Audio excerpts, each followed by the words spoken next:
Ayan. Hello, Michelle. Good morning. Have a nice day. Today is November 8th. It's your birthday. Happy birthday, Miss Yang. Ayan. Stay pretty. And syempre, always good health. Ingatan palagi ang sarili at mag-iingat dyan sa work mo. And ayan, mahal ka namin ng Team Lalabs. Happy birthday ulit, Miss Yang. Ayan, kakantahan kita. Happy birthday to you.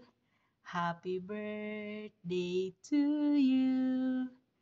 Happy birthday, happy birthday, happy birthday, Miss Yang. Happy birthday, Miss Yang. More birthdays to come, more candles to blow, and syempre, stay mabait sa amin. Mabait ka naman talaga. Ayun, basta mag-iingat ka dyan palagi and enjoy your day. God bless. I love you, Miss Yang.